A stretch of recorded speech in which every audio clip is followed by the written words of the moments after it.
name's Jake, and welcome back to my channel. I literally just recorded my favorite books of 2018 2 seconds ago, so don't come at me for wearing the same shirt, you know. I just don't care. So today we're going to be talking about my least favorite reads of 2018. These aren't all necessarily bad. Some of them are just books that I was disappointed by.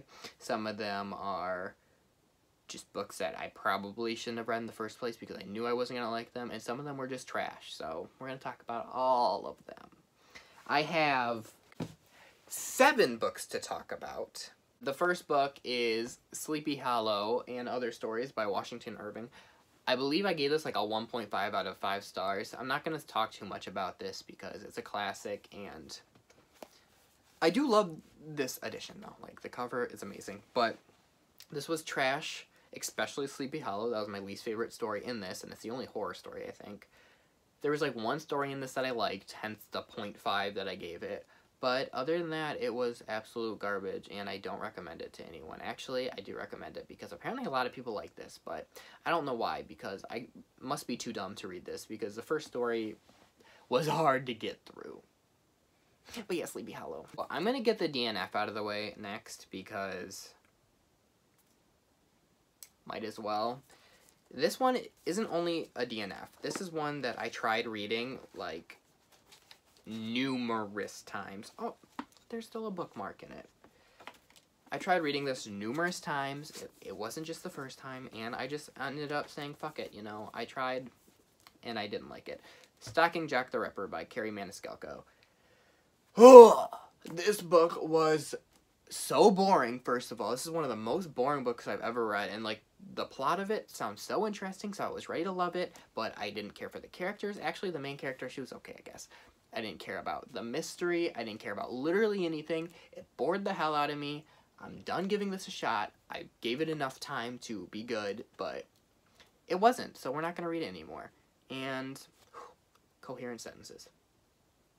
Anyways, this was not good because it was bad. Shadow and Bone by Leigh Bardugo. Fun fact, I read this and gave it like 4 out of 5 stars. I was like, okay, that was cool, whatever. Liked it. But the more I think about it, the more I hate it. I hate all of the characters. I hate the plot. Just bored the hell out of me. I will say I like the atmosphere of this book. It was a fun little atmosphere it had going for it. But other than that, I didn't like it. And the issue is, I'm not letting myself read Six of Crows until I finish this series. So I have to finish this series. Kevin from Storyglyph was nice enough to get me the box set of it. I don't know why I'm putting up there. It's over there. Was nice enough to give me the box set of it. So I appreciate that. So I'm going to be speed reading those at some point. I'm hoping I like the second and third book in the series more. But probably not. Especially because I know what happens in the end. So never mind. I'm not going to say that because that's kind of going to spoil something. This next one I gave 2 out of 5 stars, I believe, which I lowered since last time I read it because this originally got a 3 out of 5 stars. Anyways, it's You by Caroline Kepnes.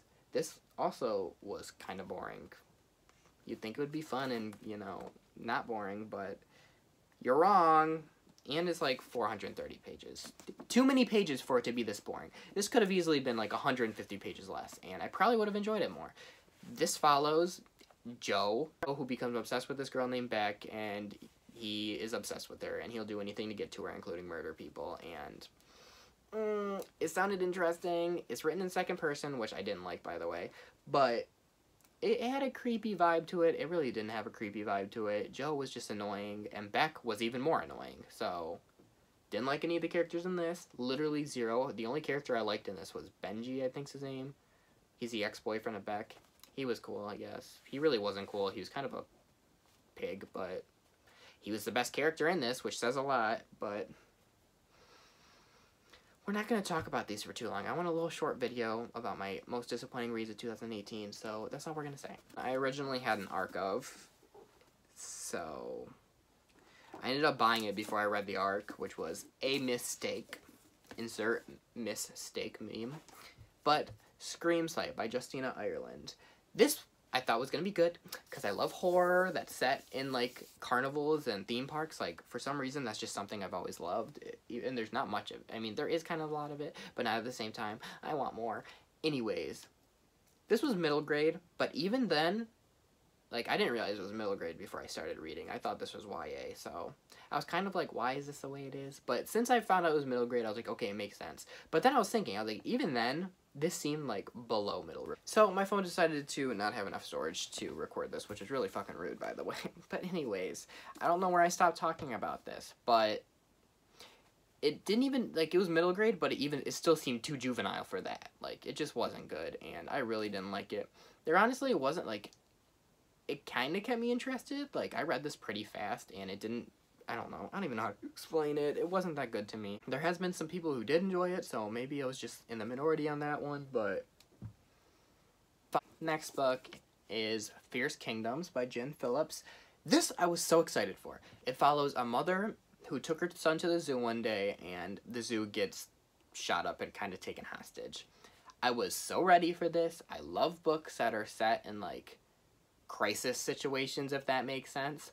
So I was like, this is gonna be fun. But somehow, this was boring. Like, it's not even that long. So you'd think all the author has to do is write, and it shouldn't be that boring. Like, it was a good plot. It was okay. But it was boring. I hated the characters. The mother annoyed the hell out of me. Like, some of the decisions she made, I understand she was trying to save her son, but it just wasn't good, and it pissed me off. I didn't like it. And it upsets me, because this is a book of the month pick, and I like having all my book of the month picks, all my thrillers at least. I have a little pile of them down here. But this one has to go, because I'm not going to keep this trash. I gave it 2 out of 5 stars, I believe, so. I'm talking about all these books like they're absolutely terrible. To be honest with you, they have their audience. I'm sure a lot of people like them. I just didn't like them. There's nothing actually wrong with these books. Most of them just bored me. And now, on to my least favorite read of 2018. The Breakdown by B.A. Paris. So, let's spill the tea on this one. I will say, this one I kind of enjoyed reading because I was hate reading it, and I've never really hate read a book before. Like, I was reading this, like, halfway through it, it just came to a point where I was reading it to find more reasons to hate it, and this book didn't make it very hard. This is probably the dumbest thriller I've ever read. It's about a lady who is driving through these woods one night, which she knew she shouldn't be doing anyways because they're dangerous, but she did anyways, and she comes upon this woman that's broken down in the middle of the street. So, she stops, and she doesn't get out of her car, though, which she was smart. If it's the middle of the night, you're in the middle of woods, and there's someone broken down, you should not be the one to get out of your car. If they need help, they should be getting out of their car, because you hear that shit on the news where people will do this shit, where, like, a lady will be broken down in her car, and then a person will get out to help her, and then someone else will come out of the woods and abduct them, or whatever. You know? So, this lady was smart, but a lot of this book was about her being like, I should have got out of the car and helped. I didn't even talk about what happened. Anyways, she didn't get out of the car to help. She did stop. She pulled over, and she waited for the woman to come out. If she needed help, she should have.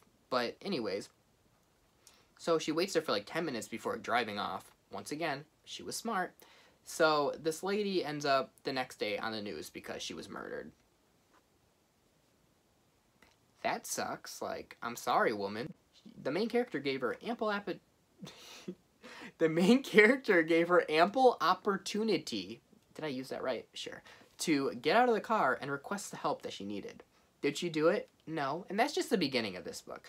Throughout this whole book, the main character is like, I should have got out and helped her. No, you shouldn't have, bitch, because you might be dead. I don't really remember. I remember, like, everything that happened in this book, but I'm trying to think if the lady was already dead when she drove by. No, I don't think she was. I think she was still alive. Regardless, the main character made the right decision in not getting out of the car. And that's the tea on that one. So, besides that, there was a whole amnesia, forgetting things plot to this book, which I hate in thrillers. Like, the main character's mother had Alzheimer's, I believe. She had a disease that made her forget things as she got older. So the main character thought she might have been getting that, so she was forgetting things, and I hate that in thrillers because how convenient is that it's a thriller and the main character is forgetting things, like, ooh. No, just write a good-ass thriller and you don't need to use that plot as a crutch. I hate that shit. Anyways, there was that. The main character was psycho. Like, everything she thought was out to get her. a neighbor walk down the street and she'd be like, they're coming to kill me. Like, bitch, no, they're not. You are locked in your house. You drove down a road. Like, that's all you did. What do you think? It's not like you handed the murderer the knife or even saw the murder actually happen. You drove down a road, yet you're acting like someone's going to come murder you. At a certain point, I was hoping someone would come and murder her ass because I was about to do it if no one else did, because she really was getting on my nerves. And yeah, and then the plot twist in the end, I can't say it was bad, like the revelation. I can't say it was bad. That was like one part I enjoyed, which I think is why I didn't give this a 1 star. I don't remember exactly what I gave this, but the revelation was okay. It was cool. There was one twist that I really enjoyed. Like, it was after the main revelation, kind of talked about everything and how it was done and what happened, if that even makes sense. I enjoyed that. But anyways, lesson here is if you see someone broken down in the middle of the woods in the middle of the night when it's pouring outside, don't get out of your car. If they really need help, they should be the one to get out of their car. And even that, I'd be rolling down my window like 2 centimeters like, hello? Need something? You know what I mean? I don't know. Maybe I'm heartless, but I'm not about to risk my life when they should be the one getting out of the car. I don't know why I'm ranting about this still. Like, if I saw a murder, like, my ass would probably still get out of the car even if I saw the murderer chilling at, like, the end of the woods. I'd be like, wow, I'm gonna go help this person. Maybe I'll die. Anyways, this is the worst book I read this year. This is the worst thriller I've read in my life. So she's gonna be going, boy. But I have heard that B.A. Paris is a good thriller writer, because I was like, I'm not gonna read any more of this person's work, because I hated this, like, to the core, so why would I read more? But then I heard that a lot of people hated this, and really enjoyed the other books by this author, so I guess I'm gonna be giving them another try. Miss B.A. Paris, I'm not completely writing you off yet. I'm gonna read another one of your books, but just know that this one was trash. Ooh, at least I got it bargain priced. Alright, I forgot to talk about my most disappointing read of 2018, so I'm recording this on like a whole different day, like a week later. So, had to get that continuity going. So sorry for that angle change. But my most disappointing book of 2018, this isn't my least favorite, this is my most disappointing, was Save the Date by Morgan Matson. I had a lot of issues with this. I didn't care for any of the characters. Literally, Charlie, the main character, I think she was 17, but she seemed like she was 8.